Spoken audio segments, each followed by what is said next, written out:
सबसे पहला सवाल, आपने एनिमल शेल्टर खोलने का कैसे सोचा? एक्चुअली मैंने स्टार्ट किया था कोविड में। तो क्या क्या परेशानियां, क्या क्या तकलीफें आपको झेलने को मिली? तो आज हमारे यहाँ पे रेबीज के केसेस भी बहुत कम। जब वो बच्चा बाहर निकला है, जो उसकी खुशी थी, वो पूरे खेत में भाग रहा था।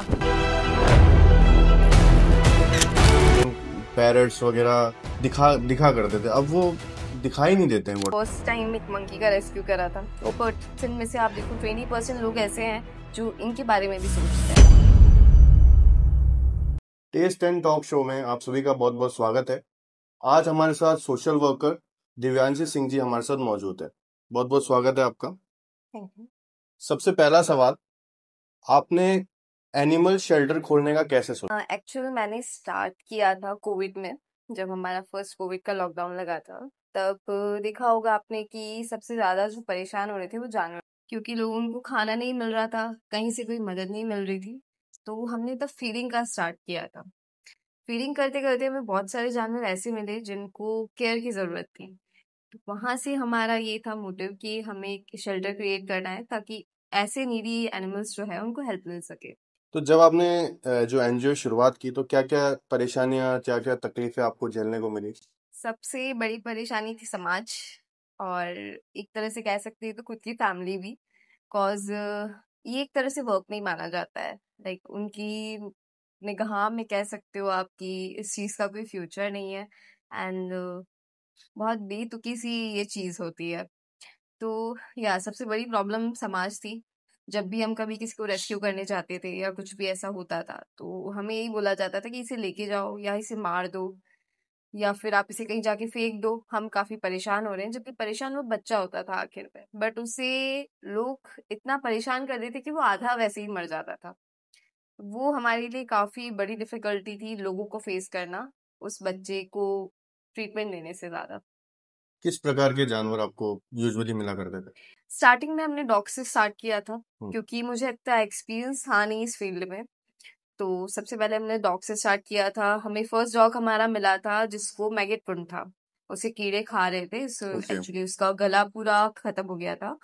तो वो हमारा फर्स्ट डॉग था। उसको हमने ट्रीट किया था, मेरे घर पे ही ट्रीट किया था। तब मेरा कोई शेल्टर नहीं था, तो हमने स्टार्टिंग मेरे घर से उस एक डॉग से करी थी। उसको हमने ठीक करके जब छोड़ा, तो जो वो फीलिंग थी, वो बहुत सेटिस्फाइड फीलिंग थी मेरे अंदर। तो मुझे शुरू से एनिमल्स के लिए कुछ ना कुछ करना था, बट मुझे वो ट्रैक नहीं मिल पा रहा था। तो कोविड के टाइम मुझे जब वो ट्रैक मिला, तो मैंने उस चीज को आगे बढ़ाया। आपने इलाज कैसे किया, मतलब? यहाँ पे डॉक्टर्स हैं जो ओके। नॉर्मल डॉक्टर्स है। उस टाइम मुझे ट्रीटमेंट का इतना नॉलेज नहीं था, तो विथ एक्सपीरियंस वो नॉलेज आया मेरे अंदर। तब हमने डॉक्टर्स की हेल्प ली। यूजुअली लोग जो है स्ट्रीट एनिमल्स को डेंजरस मानते हैं, तो उनकी सोच आप कैसे बदलते हैं? एक्चुअल ये सबका अपना अपना पर्सपेक्टिव होता है। तो हम लोगों की सोच तो एक्चुअल बदल नहीं सकते हैं। ये चीज मैंने अपने मुझे मतलब 5 साल हो गए इस फील्ड में काम करते करते। तो इस चीज से मैंने ये जाना है कि आप लोगों की सोच नहीं बदल सकते हो। उनका जो पर्सपेक्टिव है एनिमल्स को लेके, कि अगर डॉग काटता है तो हम ये नहीं समझा सकते कि डॉग क्यों काटता है। गाड़ियों के पीछे अगर डॉग भाग रहे हैं, तो जब हम उन्हें समझाना चाहते हैं कि वो डॉग भाग क्यों रहा है, कि अगर कोई मदर डॉग है, उसके पपी के ऊपर किसी ने गाड़ी चढ़ा दी है, तो वो इतने ट्रॉमा में होती है कि उसे नहीं पता होता है कि किस गाड़ी ने उसके डॉग को मारा है, उसके पपी को मारा है। तो वो सारी गाड़ियों के पीछे भागती है उसका वो ट्रॉमा क्लियर करने के लिए। तो लोगों को लगता है कि एक तरह से न्यूसेंस है ये सोसाइटी में, काट रहे हैं, गाड़ियों के पीछे भाग रहे हैं, इनकी वजह से एक्सीडेंट होता है। बट वो ये नहीं समझते कि ये चीज हो क्यों रही है। सॉल्यूशन नहीं चाहिए उन लोगों को ये चाहिए कि जो प्रॉब्लम है उसे हम जड़ से हटा दें। तो ये लोगों की सोच रहती है। तो उनका बेसिक सा यही रहता है कि डॉग्स उठाओ, पकड़वाओ और उन्हें जंगल में फेंकवा दो। ये एकमात्र उनका सॉल्यूशन होता है। नहीं, यूजुअली कुछ इंसिडेंट्स होते भी है ना, जैसे हम अखबारों में पढ़ते हैं कि बच्चे दौड़ रहे हैं और कुछ जान एनिमल्स ने, डॉग्स ने अटैक कर दिया, तो वो किस कारण से होता है? एक्चुअल डॉग में आक्रामकता जो आती है, तो हमारे यहाँ पे देखा होगा आपने, एबीसी प्रोग्राम चलता है। 2001 में वो एबीसी प्रोग्राम आया था, जिसके अंदर डॉग्स की नसबंदी का प्रोग्राम स्टार्ट किया था। बट उसको किसी ने भी सीरियसली इतना लिया नहीं है ना। जैसे वो आता है हमारी नगर परिषद, जितनी भी सिटीज की नगर परिषद जो भी होता है, उनके अंडर में आता है। अगर वो 2001 में आया था, आज 2025 है, अगर वो चीज बराबर तरीके से होती हमारे यहाँ पे, तो आज आप देखो कि डॉग्स की संख्या कितनी कम हो जाती। हम्म। बट उस चीज को किसी ने सीरियसली लिया नहीं। उस चीज के अंदर ये भी आता है कि डॉग्स को रेबीज वैक्सीन लगती है ऑपरेशन के जस्ट बाद, स्ट्रीट डॉग्स को। स्ट्रीट डॉग्स को। ओके। तो उस रेबीज, अगर वो रेबीज वैक्सीन भी लगती तो आज हमारे यहाँ पे रेबीज के केसेस भी बहुत कम होते। जैसे अभी हमारे पिछले साल इतना जो हुआ था, हल्ला हुआ था, मतलब सुप्रीम कोर्ट ने ऑर्डर निकाला था कि जितने भी, दिल्ली में हुआ था कि जितने भी स्ट्रीट डॉग्स हैं उनको पॉन्ड्स में बंद करा जाएगा। हम्म। उस चीज के लिए काफी डॉग लवर्स सड़कों पे भी उतरे थे कि ये चीज गलत है। तो हमारा उस टाइम भी सुप्रीम कोर्ट को यही कहना था कि अगर ये चीज शुरू से होती, एबीसी प्रोग्राम को अगर सही किया जाता, सही से किया जाता, तो आज ये प्रॉब्लम नहीं आती, ना तो डॉग्स को आती, ना ह्यूमंस को आती। तो अधिकतर ह्यूमंस ये समझते हैं कि जो हम डॉग लवर्स हैं या एनिमल लवर्स हैं, वो सिर्फ एनिमल्स के बारे में सोचते हैं, सिर्फ डॉग्स के बारे में सोचते हैं, और ह्यूमन से हमको कोई लेना देना नहीं है। बट एक्चुअली हम दोनों के बारे में सोचते हैं कि तकलीफ दोनों को ना हो लास्ट में जाके। हम्म। आज के समय में स्ट्रीट एनिमल्स की क्या स्थिति आप देखते हैं? काफी खराब स्थिति है आज के टाइम पे। मतलब क्रुएलिटी केस जो है हर जगह बहुत ज्यादा बढ़ चुके हैं। अगर डॉग अब सही से बैठा भी है तो किसी ने उसको जाके डंडा मार दिया, किसी ने मार, मतलब मैंने बहुत सारे ऐसे केसेस भी देखे हैं जिसमें डॉग्स को मार देते हैं कम्प्लीटली। हम्म। जैसे अभी हम एक केस पे काम कर रहे हैं जिसके अंदर कुछ लोगों ने मिलके जो सोसाइटी का एक डॉग है, मदर डॉग है एक्चुअली, उसके पपीज भी थे, जिसने जस्ट 2 दिन पहले पपीज दिए थे, उस मदर डॉग को मार दिया गया और उसको गाड़ी के पीछे बांध के उसको घसीट के और कहीं और डाल गया है। और पपीज का कोई केयर वगैरह कुछ नहीं थी। एंड उसमें से काफी पपीज मर भी चुके थे। 2 पपीज को हमने रेस्क्यू करा क्योंकि भूखे थे बच्चे काफी टाइम से। तो इस तरह के केसेस आ रहे हैं। मतलब ह्यूमैनिटी बिल्कुल बची नहीं है इनके लिए, एनिमल्स के लिए। बहुत कम लोग हैं, 100% में से आप देखो 20% लोग ऐसे हैं जो इनके बारे में भी सोचते हैं। भारत में जो अडॉप्शन सिस्टम है वो यूजुअली जो लोग हैं वो ब्रीड वाले एनिमल्स को प्रेफर करते हैं स्ट्रीट से ज्यादा। उसके लिए आप क्या कहना चाहेंगे? जी, सबसे बड़ा प्रॉब्लम एक तरह से ये भी कह सकते हैं हम इनकी पॉपुलेशन कंट्रोल करने में, क्योंकि अडॉप्शंस लोगों को लगता है कि इंडियन ब्रीड्स जो है वो अडॉप्शन के लायक नहीं है। हम्म। हम बहुत ट्राई करते हैं कि हमारे पास शेल्टर में जो बच्चे आते हैं जो बिल्कुल ठीक हो जाते हैं उन्हें हम अडॉप्ट करवाएं, बट किसी को भी इंडी ब्रीड चाहिए नहीं। उन्हें चाहिए बाहर की ब्रीड्स, बाहर का। एक तरह से डॉग्स या एनिमल्स को वो एक तरह से शोकेस मानते हैं, अपना अपना स्टैंडर्ड दिखाने के लिए कि हमारे पास इतना बड़ा कुत्ता है, यहाँ का कुत्ता है, तो हमारा उससे स्टैंडर्ड झलकता है। वो ओके। उसे जीव नहीं मानते हैं, उसके अंदर लाइफ नहीं मानते हैं। हम्म। सो उसको एक शो केस, अपना स्टैंडर्ड शो करने के लिए एक चीज मानते हैं। और जब वो चीज उनकी पूरी हो जाती है तो वो कई बार अबंडेड भी किए जाते हैं। मेरे पास काफी ब्रीड डॉग्स भी ऐसे आते हैं जिन्हें उनका मालिक नहीं रख रहा होता है, जो रोड पे घूमते हुए मिल जाते हैं मुझे। ऐसा नहीं है सिर्फ स्ट्रीट डॉग की प्रॉब्लम्स है, ये ब्रीड डॉग्स की भी प्रॉब्लम्स है। यूजुअली ये छोड़ते क्यों हैं? जो अच्छी ब्रीड के हैं उनको क्यों छोड़ा जाता है फिर? रख नहीं पा रहे हैं, फैमिली प्रॉब्लम है। हाँ। मेरे पास जो आते हैं केसेस इस तरह से होते हैं कि हमारे घर में अभी बेबी हुआ है, जिस उसे एलर्जी है, तो हम ओके। हमारे डॉग को छोड़ रहे हैं। तो आप अपने बेबी को क्यों नहीं छोड़ रहे हैं? क्योंकि डॉग तो शायद आपके पास पहले से था, बेबी तो अभी आया है। बट डॉग इतना शायद वो फैमिली मेंबर कभी माना नहीं गया है उसमें। उसने आपको अपनी फैमिली माना है, बट आपने उसको कभी अपनी फैमिली माना नहीं है, तो इसलिए वो छोड़ दिया जाता है। अधिकतर जो शेल्टर्स होते हैं वो बीमार एनिमल्स को लेते हैं, वो हम्म। हेल्दी डॉग्स को नहीं लेते हैं। तो जब शेल्टर्स में वो लोग कांटेक्ट करते हैं कि हमें हमारा डॉग देना है, तो काफी शेल्टर्स मना कर देते हैं कि हम हेल्दी डॉग्स नहीं रखते हैं, तो फिर वो उन्हें रोड पे छोड़ देते हैं। फिर ओके। रोड पे उन्हें दूसरे डॉग्स मारते हैं, तो उनकी हालत वही हो जाती है कि उन्हें वापस शेल्टर ही लाना पड़ता है। तो ये बहुत बड़ा, मेरे पास एक तरह से मेरा शेल्टर में जो कैपेसिटी है डॉग्स को, एनिमल्स को रखने की, वो इस वजह से काफी मेस्ड अप हो जाती है। कि मेरे पास जब ग्रीन डॉग्स आते हैं, क्योंकि उनका इम्यून सिस्टम, उनका खान पीन बहुत अलग होता है जो हम लोग मैनेज नहीं कर पाते, क्योंकि हमें ट्रीटमेंट देखना पड़ता है दूसरे डॉग्स का, सारा रेस्क्यू का वर्क देखना पड़ता है। It's very messed up for us. आपका रेस्क्यू पैटर्न क्या है, और जब कोई बीमार या आपको घायल एनिमल मिलता है तो आप कैसे उसकी देखभाल करते हैं, कैसे उसको रेस्क्यू करते हैं? जी, एक्चुअल हमारा ऐसा है कि हम सारे एनिमल्स को रेस्क्यू करते हैं, इवन वाइल्ड लाइफ में भी, स्नेक्स वगैरह हो गया, मंकी वगैरह हो गया। क्योंकि यहाँ का जो वाइल्ड लाइफ सेंचुरी है, आई डोंट थिंक कि they are capable of that thing कि वो रेस्क्यू कर सके, क्योंकि मैंने बहुत सारी ऐसी चीजें देखी है कि अगर हमने वहां पे कोई बच्चा भेजा है या फिर कोई भी मंकी भेजा है, हमें उसकी कोई अपडेट नहीं मिलती है। अगर हम जानना चाहें तो उनके अलग अलग जवाब होते हैं कि या तो वो मर गया है, या तो वो छूट गया है, या फिर कहीं चला गया है। तो मुझे उनके ऊपर ट्रस्ट नहीं है इतना। ओके। तो उस टाइम के बाद से हमने वाइल्ड लाइफ का भी देखना स्टार्ट कर दिया। तो अगर जब हमारे पास वाइल्ड लाइफ का कोई एनिमल आता है तो हमें उसको बहुत केयरली मतलब हैंडल करना पड़ता है। कि अगर मंकी है तो उसको देख सकते हो आपकी, वो बहुत भागता है, और हम्म। मेरी टीम इतनी बड़ी नहीं है, हम्म। हम लोग सिर्फ 3 रेस्क्यूअर्स हैं। तो काफी डिफिकल्ट होता है वो, बट अब विद एक्सपीरियंस हमें आ गया है कि कैसे रेस्क्यू करना है। और डॉग्स को तो खैर हम कर ही लेते हैं, बट ओके। जो वाइल्ड लाइफ के एनिमल्स है, मंकीज वगैरह या फिर नील गाय आ गई, हमने बहुत सारी नील गाय भी रेस्क्यू करी है। क्या बात है। तो उनको रेस्क्यू करना मतलब लोग उनके पास भी जाने से डरते हैं। हम्म। विद एक्सपीरियंस ही हमने देखा है उनको डील करना, कैसे ओवरऑल अभी डील कितने करते हैं। रेस्क्यूज कर लिए अभी तक आपने? अभी तक हमने 5 lakh plus five rescues, lakh plus हाँ, सारे एनिमल्स मिला के, ओके। बर्ड्स, छोटे से छोटा जीव से बड़ा जीव तक हमने रेस्क्यू करा है। अभी तक बस हमारे पास शेर ही रेस्क्यू करने के लिए नहीं आया है। बाकी सारे जीव हमने रेस्क्यू कर ही लिया है। ओके। अच्छा, एक चीज ये बताइए कि जो स्ट्रीट एनिमल्स हैं, तो सरकार की क्या क्या योजना उनके लिए बनी है और क्या क्या कानून उनके लिए बना गया है? एक्चुअली इनके प्रोटेक्शन के लिए बहुत पहले बना था, जो वो था वो क्रुएलिटी एक्ट था।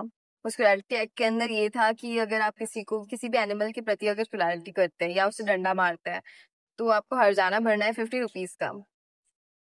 और तो उसके बाद से कोई तो चेंज अमाउंट नहीं बढ़ा है आया या है। नहीं बढ़ा अभी तक वही है?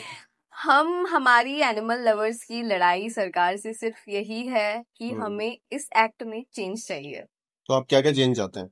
हम चेंज ये चाहते हैं कि अगर कोई एनिमल क्रुएलिटी होती है तो उसके लिए हमें स्ट्रिक्ट एक्शन। अगर आज हम कोई भी एनिमल लवर, मैं मेरी बात नहीं कर रही, अगर कोई भी एनिमल लवर अगर किसी भी क्रुएलिटी के लिए पुलिस में कंप्लेन करने जाता है, तो उसे फर्स्ट, मुझे मुझे जब मैंने फर्स्ट अपना केस दर्ज किया था, पुलिस के पास मैं गई थी, तो मुझे सबसे फर्स्टली यही बोला गया था, क्या कर रहे हो मैडम, कुत्तों के लिए लड़ रहे हो?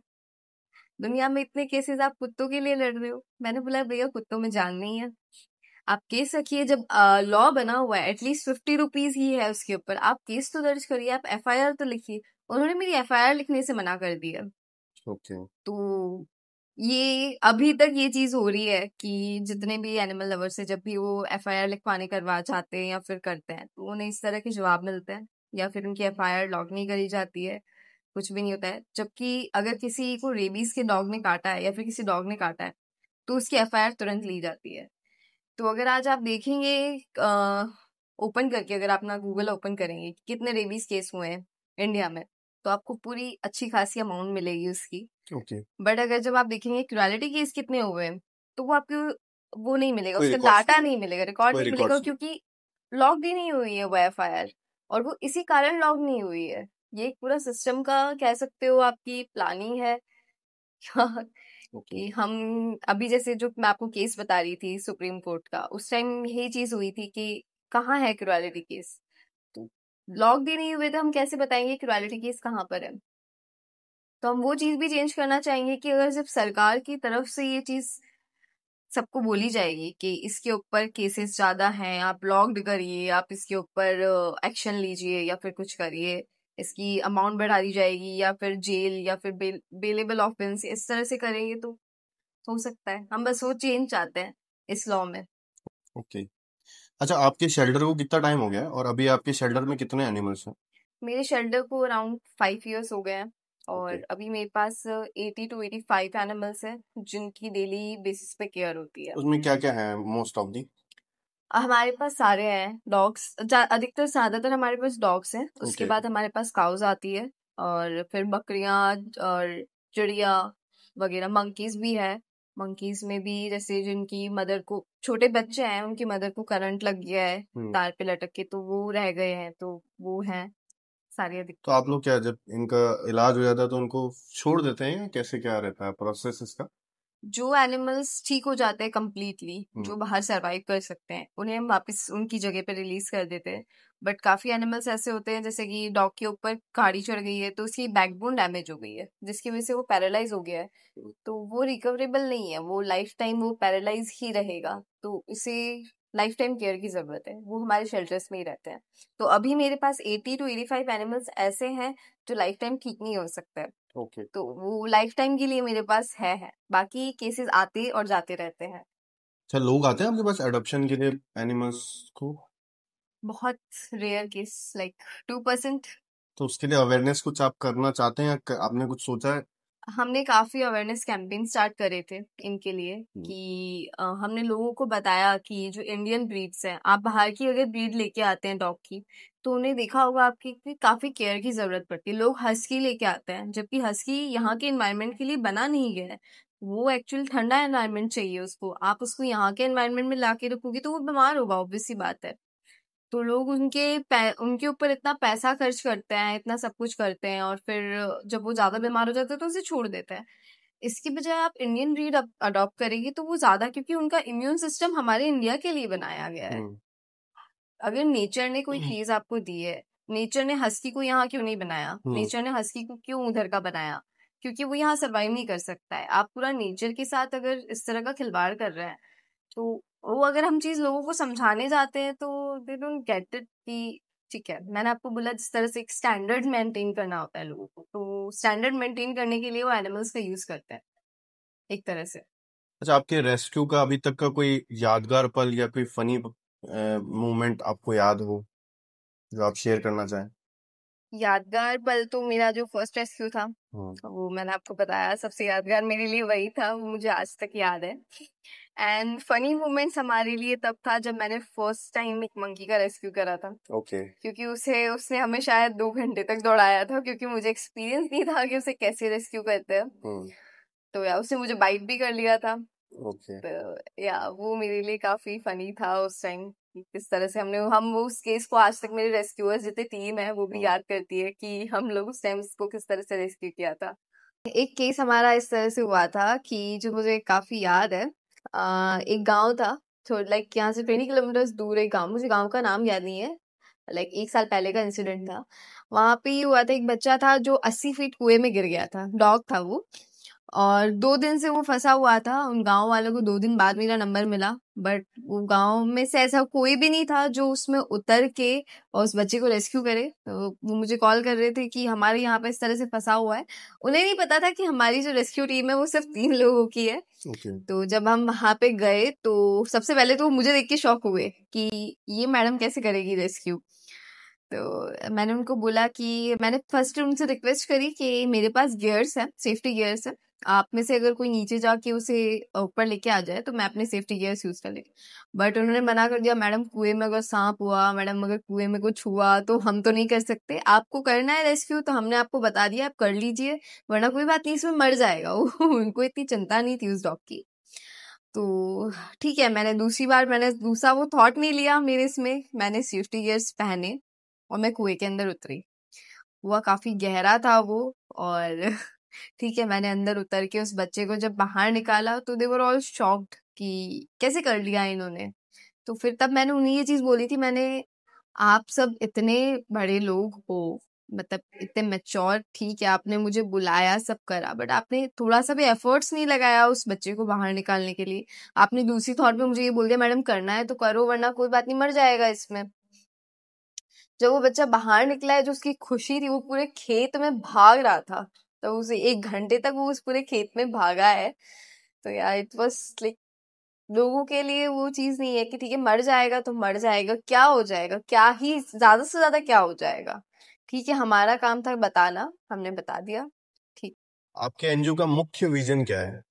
अवेयरनेस फैलाना एनिमल्स के प्रति, कि इन्हें जानवर ना समझ के अगर आप भगवान का जीव मानोगे ज्यादा बेटर रहेगा। क्योंकि जब श्राद्ध आते हैं तो लोग कुत्ता गाय ढूंढते हैं, पर पूरे साल कुत्ता गाय को कोई नहीं पूछता है। या किसी का बर्थडे होता है तो आपने देखा होगा कि गौशाला में भीड़ लगी होती है, कि कोई अगर जन्माष्टमी है आप जन्माष्टमी पे अगर गौशाला में जाके दिखेंगे तो गायों के पास चारा पड़ा रहता है, वो इतना खा चुकी होती है कि वो एक्स्ट्रा पड़ा रहता है। बट अगर आप जन्माष्टमी के अलावा किसी और डे पे जाके देखोगे तो उनके पास खाने को नहीं होता है। तो मेरा उन लोगों से यही क्वेश्चन होता है कि गायों को या फिर जानवरों को भूख सिर्फ फेस्टिवल्स पे लगती है, या फिर जन्माष्टमी पे लगती है, या फिर आपको श्राद्ध के टाइम कौवा ढूंढते हो आप, पूरे टाइम आपको कौवा याद नहीं आता है कौवा कहाँ गए, क्योंकि आप देखोगे कि आजकल आपको कौवे दिखते नहीं है, हम्म। बहुत रेयरली दिखते हैं, उनकी प्रजाति एक तरह से विलुप्त हो चुकी है। बट लोग श्राद्ध के ऊपर कौवा ढूंढते हैं कि कौवे को खिलाएं, कौवे को खिलाएं, कौवे को खिलाएं, बट कौवा गया कहाँ ये किसी के मन में क्वेश्चन नहीं है कि विलुप्त क्यों हुआ, किस लिए हुआ, क्यों जी, हुआ। मोस्ट ऑफ द बर्ड्स नहीं दिखते हैं आजकल। काफी स्पैरोज भी आपने देखा होगा, काफी बहुत कम हो गई है। बहुत कम हो गया। बट जब वो स्पैरोज आपके घर में घोंसला बनाती है तो आपको उसका घोंसला हटाने में 2 सेकंड नहीं लगते हैं, आप उठा के बाहर फेंक देते हैं कि हमारे घर में गंदगी होगी। आप अपना घर बचाने के लिए उस छोटे से जीव का इतना सा घर उखाड़ के फेंक रहे हैं, तो आई रिमेम्बर, मैं भी जब यंग था, मतलब छोटा था, स्कूल की जब छुट्टियां लगती थी ठंड की, तब यूजुअली सुबह अर्ली मॉर्निंग पैरट्स वगैरह दिखा दिखा करते थे। अब वो दिखाई नहीं देते हैं बहुत टाइम से। एग्जैक्टली अब हमारे पास जैसे यहाँ पे काफी मैं स्कूल्स हैं, बड़े बड़े स्कूल्स हैं, वहां पे आप ये देखोगे कि उनको उनके कैंपस में ना डॉग्स चाहिए ना गायें चाहिए। वो चलो ठीक है, फिर भी मानने में आता है, बट उन्हें उनके कैंपस में बर्ड्स भी नहीं चाहिए। आप बर्ड्स को कैसे रोकेंगे? उन्हें उनके कैंपस में ऐसा होता है कि हमारे कैंपस में गंदा होता है, वो हम्म। जो पॉटी करती है उससे हम्म। गंदा होता है, तो आपके पास टॉयलेट की सुविधा है, आपके पास दिमाग है कि आपको टॉयलेट यूज करना है। भगवान ने उनको इतनी दिमाग नहीं दिया कि उनको टॉयलेट यूज करना है, शायद अगर उनके पास भगवान भेजता तो वो ऐसा नहीं करते। वो चीज लोगों को समझाना, इट्स वेरी डिफिकल्ट टास्क कि कैसे हम समझाएं कि आपको बर्ड्स क्यों नहीं चाहिए। कि आपके फ्यूचर प्लान्स क्या हैं? मेरा फ्यूचर प्लान ये है कि मुझे इतना बड़ा शेल्टर बनाना है कि जिस जगह मैं रहती हूँ वहां पे मैं स्ट्रीट पे एक भी एनिमल ना दिखने दूँ, ताकि उन्हें लोगों के द्वारा परेशानी ना हो, ना उन्हें परेशानी हो लोगों से। तो मेरा मोटिव यही है कि मुझे इतना बड़ा शेल्टर बनाना है कि सारे जानवर जो है वो एक सुरक्षित माहौल, एनवायरनमेंट जहाँ पे उन्हें प्यार मिले, जहाँ पे उन्हें समझा जाए, जहाँ पे उन्हें सिर्फ एक एनिमल की तरह ना ट्रीट करा जाए। वो मेरा मेन मोटिव है कि हाँ, मेरा उनसे बहुत लगाव है। मैं उनकी ऐसे नहीं कह सकती हूँ कि मैं उनकी भाषा बोल सकती हूँ, बट उन्हें समझ सकती हूँ कि वो क्या चाहते हैं, वो क्या फील कर रहे हैं। बिकॉज जब मैं रेस्क्यू करती हूँ तो मुझे पता होता है कि बच्चे को कहाँ दर्द हो रहा है, या फिर उसे कैसे हैंडल करना है, या फिर उसे किस तरह से बात करनी है। जब मैं उसे बात करती हूँ रेस्क्यू करते टाइम तो वो काफी शांत हो जाता है, क्योंकि उसे पता होता है कि सामने वाला मुझे बचाने की कोशिश कर रहा है और कौन मुझे मारने की कोशिश कर रहा है। लोगों को ऐसा लगता है कि ये समझते नहीं है, पर जानवर हर चीज समझता है। आपको, आप जो चीज उसको बोल रहे हैं वो भी वो समझता है, बस वो बोल नहीं पाता है। समझता सब है, सब समझ में आता है, बट तो यही मेरा मेन मोटिव है कि मुझे उनके लिए एक सुरक्षित एनवायरनमेंट बनाना है, क्योंकि हम पूरी दुनिया को जो चेंज नहीं कर सकते हैं, बट हम वो चेंज ला सकते हैं जिससे उनको वो चीज मिल जाए। तो बहुत बहुत धन्यवाद, आपने समय दिया, आप हमारे शो में आए। आप सभी इसी तरह के एपिसोड्स देखने के लिए बने रहे हमारे चैनल पे। धन्यवाद।